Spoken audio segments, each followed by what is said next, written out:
Teman-teman, bayangin, kita udah nabung 1 tahun untuk beli HP impian kita. Tapi, baru aja 1 minggu kita beli HP kita jatuh dan layarnya retak. Setelah kita cek, ternyata yang retak hanya tempered glass-nya. HP kita baik-baik aja. Coba bayangin kalau nggak ada tempered glass-nya. Pasti nyesek banget nggak sih? Nah, kira-kira kita bisa nggak ya punya tempered glass di hidup kita? Jawabannya bisa dong. Perkenalkan, nama saya Najwa Aisyah Ashari. Saya dari SMA Negeri 1 Pangkalan Bun, Kalimantan Tengah. Dan dalam beberapa menit ke depan, kita akan belajar mengenai tempered glass hidup kita, atau yang bisa kita sebut sebagai asuransi. Penting banget nih untuk kita belajar asuransi, karena kita pelajar saat ini adalah pemimpin untuk Indonesia Emas tahun 2045.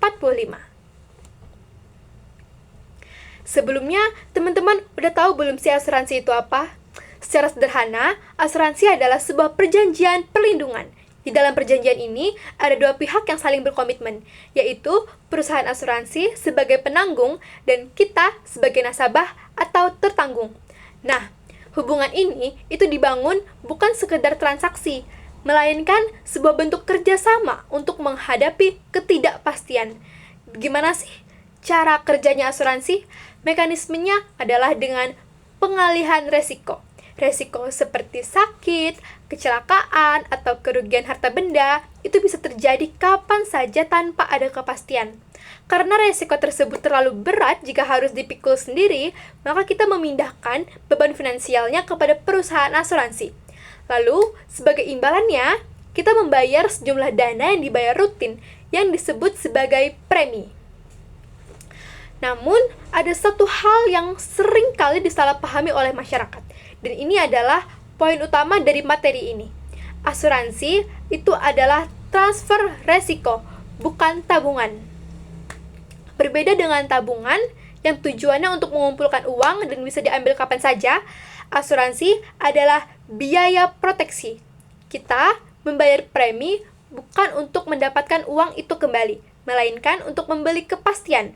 Kepastian bahwa jika hari buruk itu datang, keuangan kita tidak akan runtuh.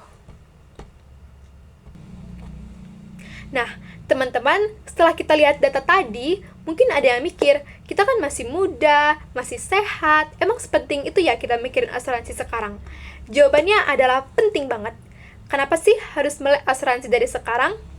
Yang pertama, premi lebih murah. Karena kita masih muda dan risiko kesehatan masih rendah, biaya yang perlu kita bayar ke asuransi itu jauh lebih murah dibanding kalau kita daftar saat sudah tua.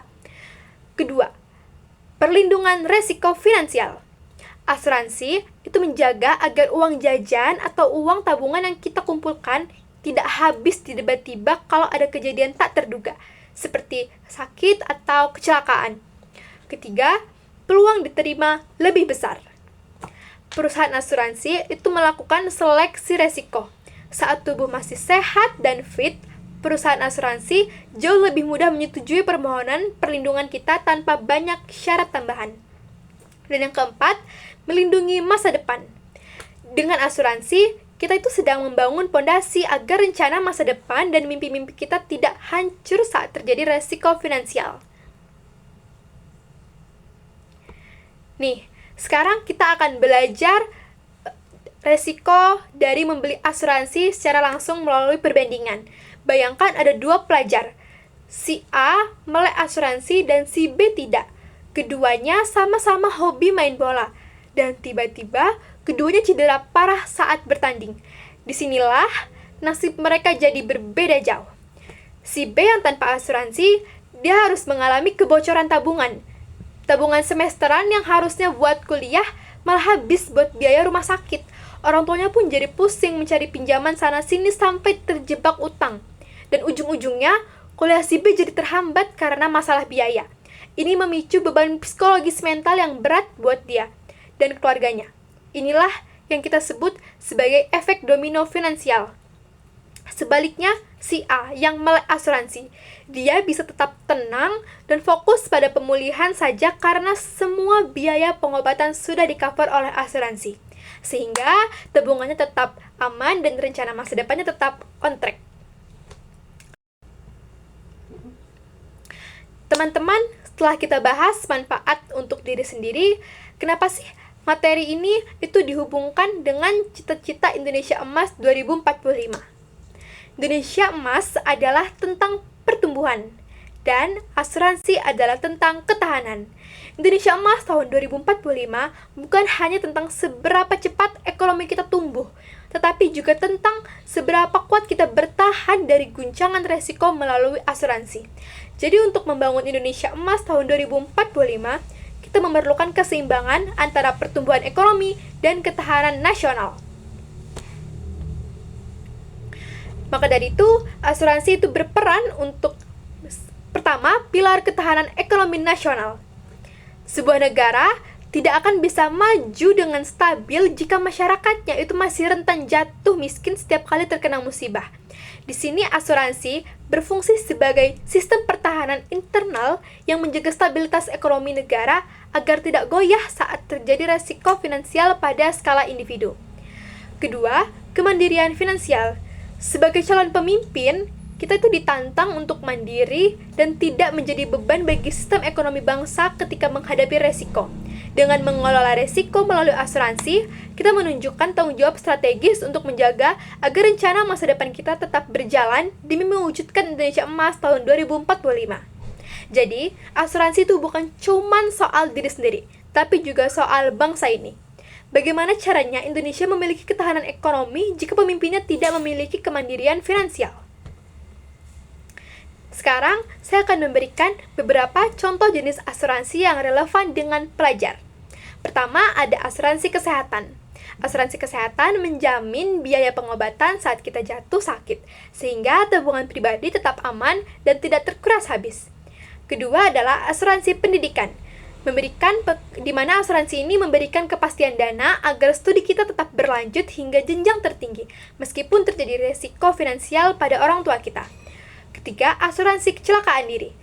Asuransi ini memberikan perlindungan finansial berupa santunan atau biaya perawatan medis apabila kita mengalami insiden saat beraktivitas sehari-hari. Keempat adalah asuransi gadget. Asuransi ini memitigasi kerugian finansial akibat kerusakan atau kehilangan perangkat elektronik pendukung belajar agar proses akademik kita tetap berjalan lancar tanpa hambatan biaya perbaikan. Selanjutnya adalah gimana sih cara menjadi generasi yang melek asuransi? Caranya adalah dengan 3P. Apa sih 3P itu? P pertama, pahami kebutuhan. Kita harus mengidentifikasi resiko pribadi secara mendalam agar kita memilih proteksi yang tepat sasaran dan tidak sekedar mengikuti tren rekan sebaya. P kedua, pelajari produk dan polis. Kita harus telaah rincian manfaat, pengecualian, serta istilah-istilah untuk memastikan pemahaman yang menyeluruh dan jelas sebelum menyetujui perjanjian. Dan P ketiga adalah pastikan legalitasnya.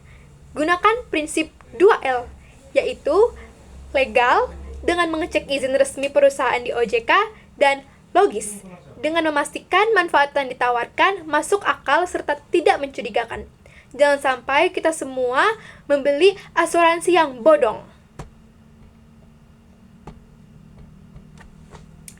Selanjutnya adalah aksi nyata untuk melek asuransi. Hal pertama yang harus kita ubah adalah mengubah pola pikir. Kita harus mengubah pola pikir kita dari reaktif menjadi preventif. Kita harus mengubah pola pikir kita. Jangan sampai kita menyesal saat musibah datang. Kita harus siap sebelum resiko musibah itu terjadi. Caranya adalah dengan yang pertama, edukasi mandiri melalui literasi digital, seperti membaca e-book perasuransian yang disediakan oleh OJK, seperti yang apa saya tampilkan di dalam slide ini. Kedua adalah melakukan check-up keuangan pribadi, seperti alokasi budget dan identifikasi resiko. Ketiga adalah memulai dari yang sederhana, seperti asuransi mikro dengan premi yang terjangkau. Selanjutnya adalah menjadi influencer literasi di lingkungan, seperti diskusi terbuka dan konten kreatif di media sosial, dan seperti apa yang sedang saya lakukan sekarang. Nah, teman-teman, sampailah kita pada penghujung materi hari ini. Pesan yang dapat kita ambil, asuransi itu bukan berarti mengharapkan kejadian buruk datang, Tetapi asuransi itu memastikan keadaan kita tetap baik-baik saja saat badai datang. Tanpa asuransi, satu musibah kecil hari ini bisa menghapus 10 rencana besar kita di masa depan. Untuk itu, saya harap semoga kita semua dapat mengambil pelajaran dari materi yang telah saya sampaikan hari ini. Terima kasih atas perhatiannya, kurang dan lebihnya mohon maaf.